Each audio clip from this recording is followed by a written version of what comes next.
All right, welcome again to another wonderful opportunity to join us on this journey of I Love Black People.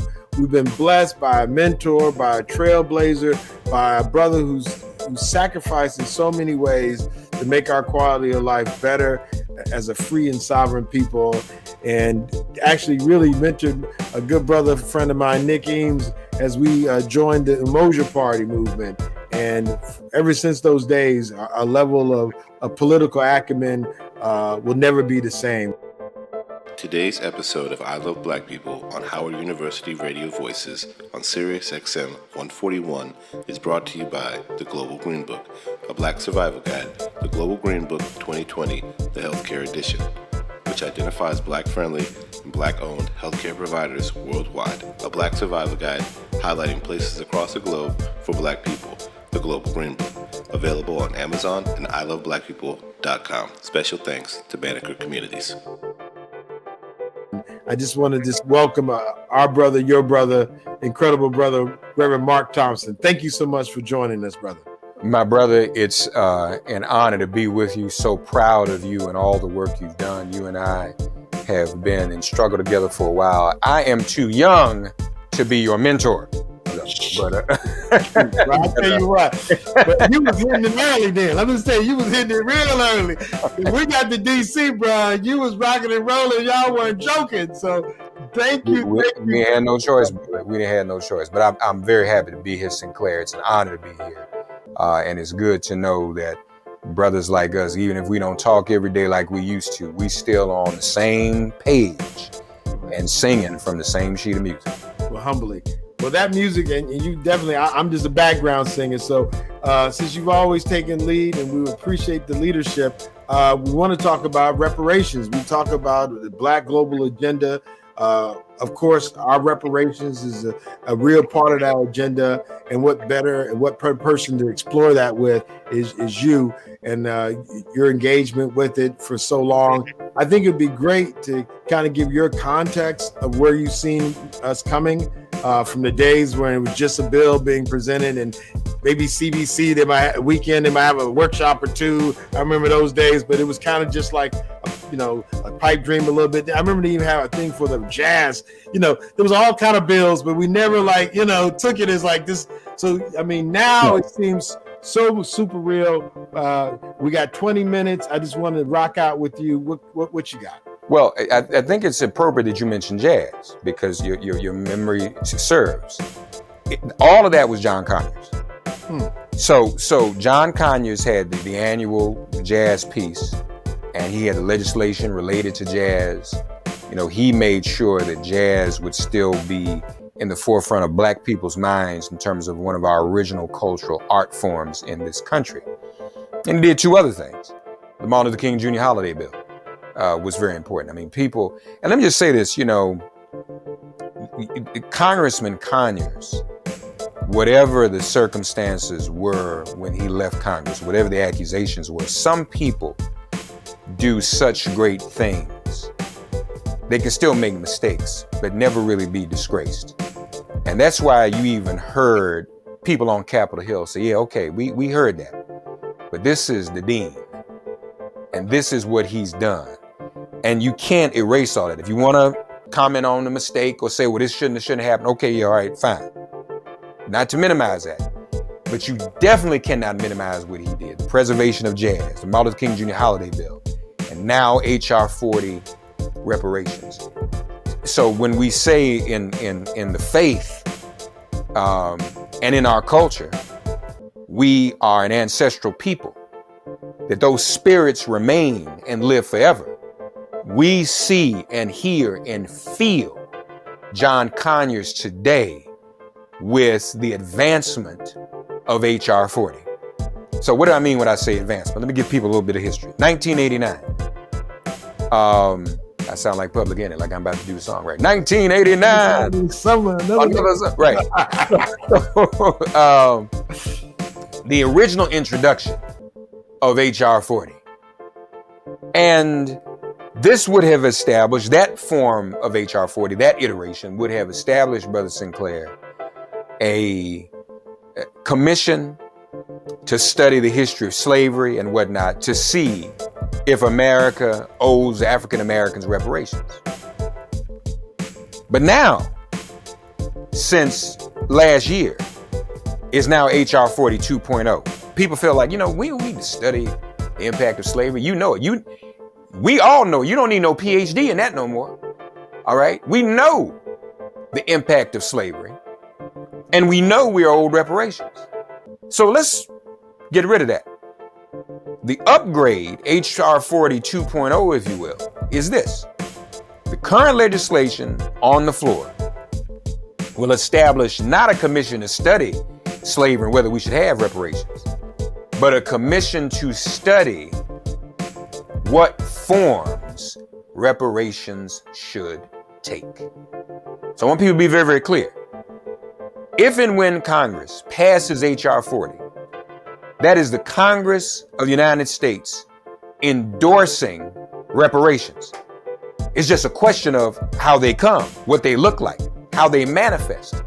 Now, and I'm going to get to that in a minute. Sheila Jackson Lee inherited HR 40 from John Conyers, and she's been carrying the torch. Cory Booker has introduced the companion bill in the Senate.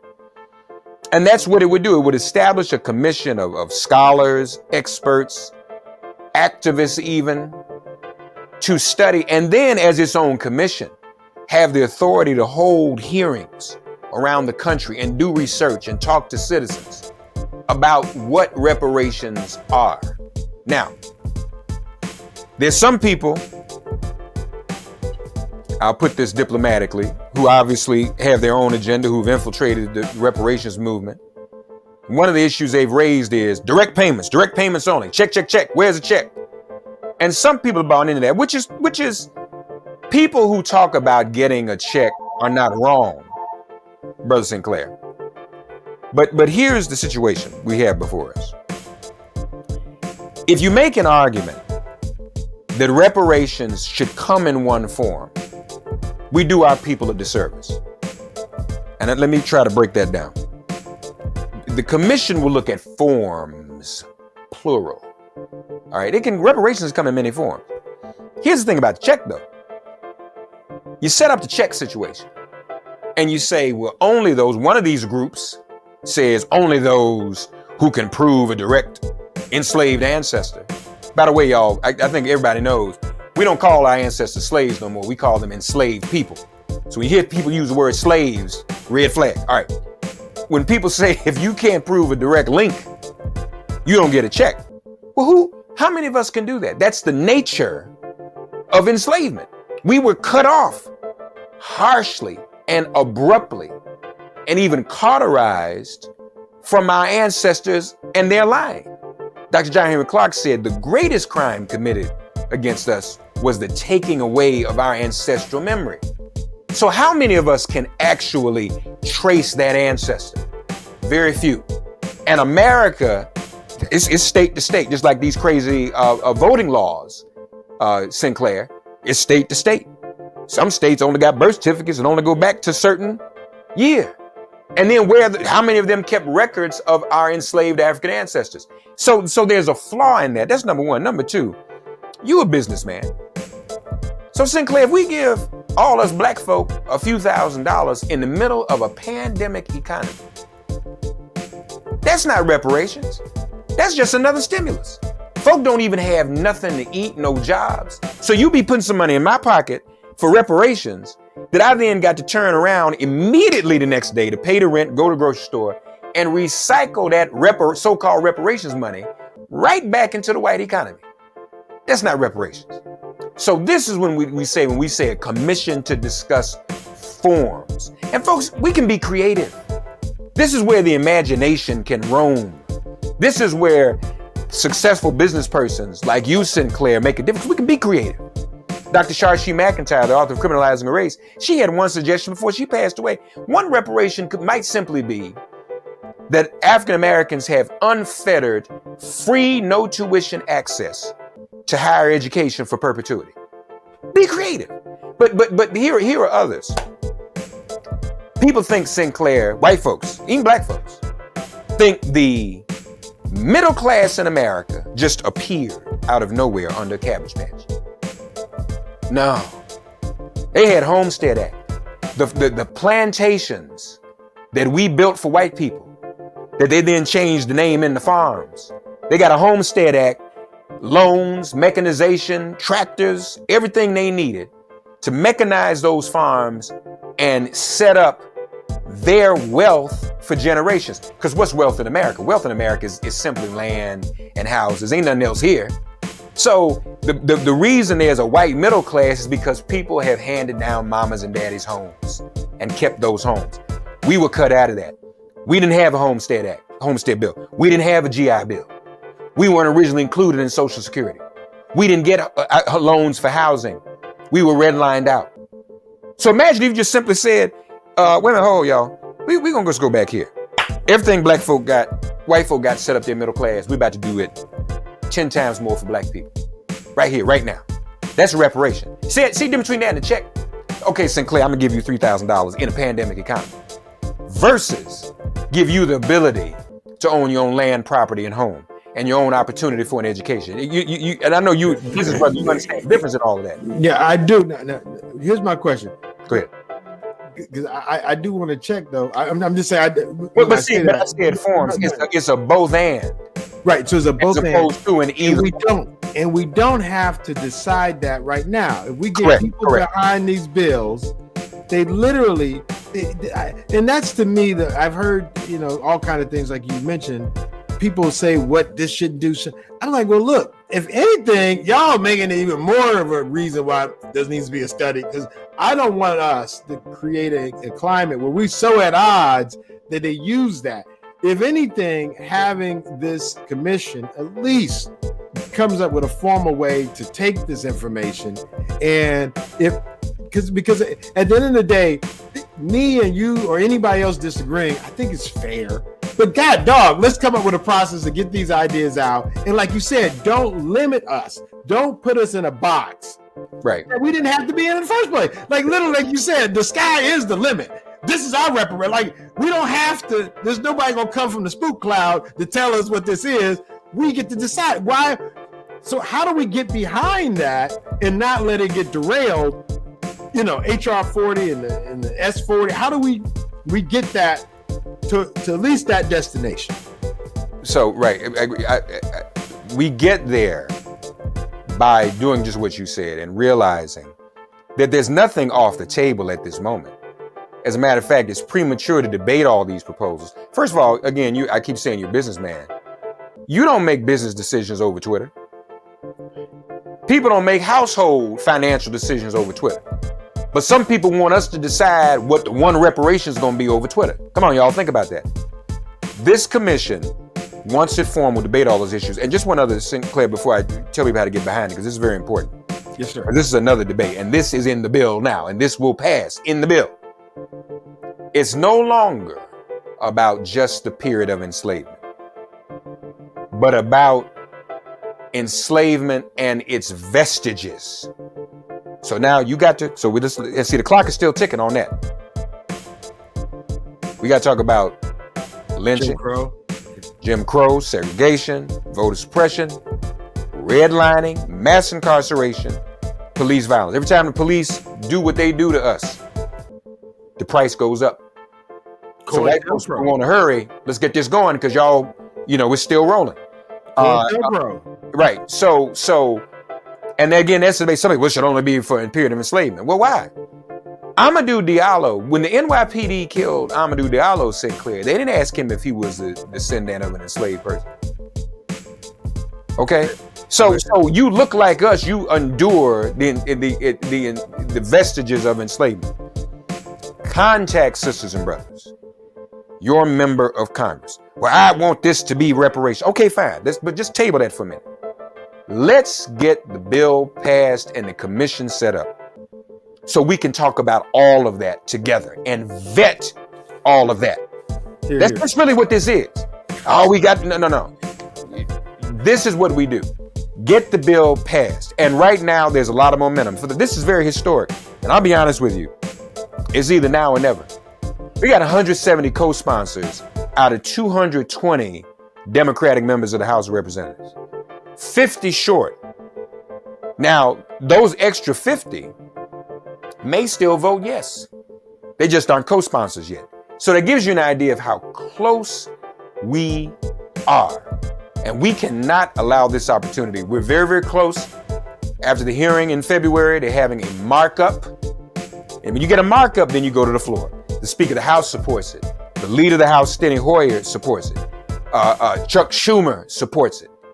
Was on a phone call with him this week where he was talking about reparations more than the black folk on the call. All right, tell it.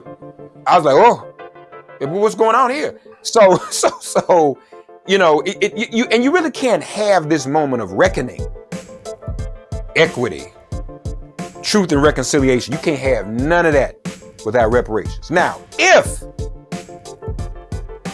let's say the House passes, I think the House passing it is very, very, very, very likely. The Senate is going to be more of a struggle. But let's say the Senate doesn't pass it. Then we go to the president and we say, you know how you got here. And you said, when you did that acceptance speech, remember he said, Sinclair, he said, black communities always had my back. And now I'm going to have yours. I called a black person, Sinclair, who never said that to me and jumped on him. So this white man said he had my back before some of y'all did. All right, get straight. so I call sisters and brothers, you and I know. I ain't never heard you say you had my back. But we go to him and we say, this is how you get our back. It's not even about you, because he's saying, well, I have some equity ideas I don't have to wait on. Biden says he'll sign the bill. He says he supports the bill, but he's not going to wait. I said, well, whatever you do, you do. But this is ours. See, the person who's committed the offense, in this case, the United States, if you're doing a civil lawsuit, the person that you're suing, you don't let them decide what the remedy is. You negotiate that. So no. We demand this settlement. This is the money. This is the infrastructure we demand. And so we've got to get that over to Biden, and people can help that happen too. So contact your members of the House, your members of the Senate. I'll be honest with you, constructive criticism. Let's do that. Think about this, Sinclair. And I support defund, and I support abolish. But those are running defense.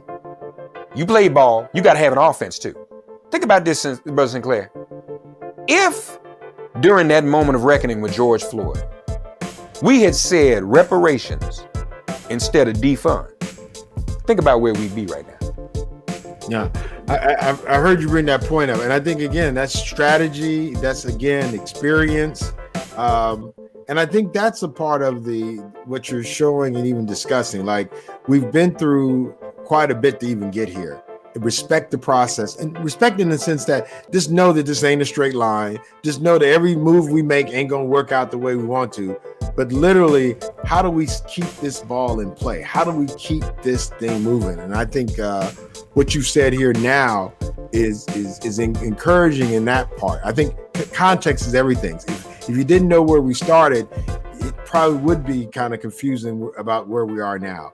So I guess even speaking to the point you've made, are there things that we can do? Because this is the thing I see, and I don't know if this is necessarily true, is that we want to hold Biden accountable. And I'll be candid, I only supported him because of Kamala. I'd never not vote for a sister who's qualified for a position, period. If she happened to have a person that's kind of probably beyond his shelf life, I'm still going to vote for the sister and I know there's one president at a time. I'm not going to let them make me her, because she ain't the president. She's not.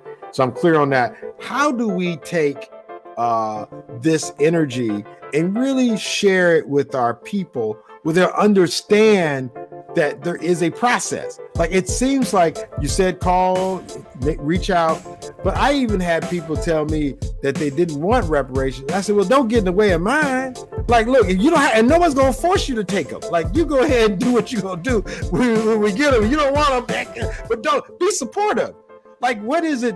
What are some of what's that one 30 second, because we're getting close to the end, but what is that like elevator quick thing that a regular person can share, a regular Black person can share with their friends when they say, hey, get behind this reparations thing? Is there anything? Now, again, I know there's people who just going to be contrary, and there's people who got an alternative agenda, and they use social media to propagate that, and then they kind of assassinate and undermine things.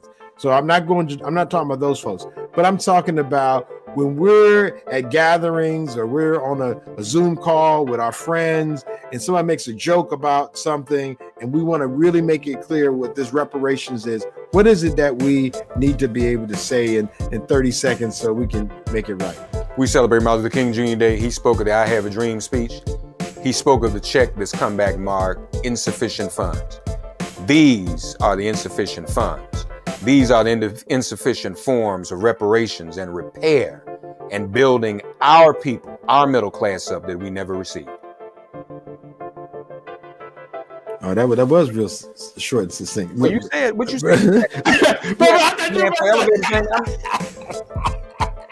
You ain't going to ask the Black man for the elevator pitch, and then he's shocked when the Black man gives the elevator pitch. What's going on? That's right. I was like, I thought you were going to go. Well, humbly, thank you, brother Bart. And look, you got any closing words? It's such a pleasure, and I got to get you all here again. Please. And, thank you so much for sharing the wisdom. And I know it's not easy. It is hard. I know it's hard, and I can only try to understand what it is to deal with some of the pressures that you must face in being a champion of so many of these issues that mean so much to our people, even when we don't necessarily always understand. I guess what would be something you can leave us with, and we'll go ahead and close out. Well, again, please, folks, the bottom line is we have to all get engaged. We don't have to wait on anybody else to lead us. Contact your members of Congress, your members of the Senate. We should all be engaged with them on any number of issues. But this one, everything else matters not at all unless we have reparations, unless there's a serious conversation. America must fully, we called last summer reckoning. This is a true reckoning for America to answer to the crimes committed against our people. Well, all right. With that being said, thank you again, big brother, and appreciate you coming on. And as we always say on this journey, thank you so much for coming. I am because we are. And now Pan-African Healthful Tips from Nana Akua. Greetings. I am Nana Akua, a traditional healer, priest, and queen mother with over 20 years of experience in natural healing. Today's helpful hint is entitled Fear Not. In today's time, we are experiencing a lot of illness and death, and around that is a tremendous amount of fear and worry. Fear of getting sick or dying, fear of someone you love getting sick or dying, and the sadness or sorrow when a loved one actually becomes ill or dies. Over the course of the next few weeks, we will provide tools in which to deal with these issues and more. Where we will start today is how to manage these very real and piercing emotions with flower remedies or flower essences. God has created trees and shrubs that produce flowers which help balance the emotions. There are 38 English flower remedies and 42 Australian flower essences. We will highlight a few of those here today that deal specifically with fear or sadness. Gorse is a flower remedy used for hopelessness, despair, and for one who has given up hope. Gorse creates a sense of renewed hope. Star of Bethlehem is a flower remedy used for distress and unhappiness due to shock or trauma, and it brings about comfort and consolation. The flower remedy mustard is for inexplicable sadness, gloom, and despair. This is for one who does not know why they feel that way, but mustard helps to create clarity of thought and brightness. The flower remedy red chestnut is for concern or fear about the welfare of others, especially loved ones, where something unfortunate may happen. Red chestnut promotes rational concern, allowing one to remain calm, and creates a peace of mind. In addition to these flower remedies, I'd like to mention one homeopathic remedy, Ignatia.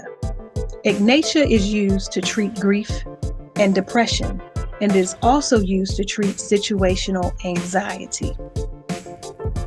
Please feel free to learn more about English or Australian flower essences, along with homeopathic remedies, so that you fear not and are very sure and confident that help is indeed on the way. And as always, I bid you good health and peace.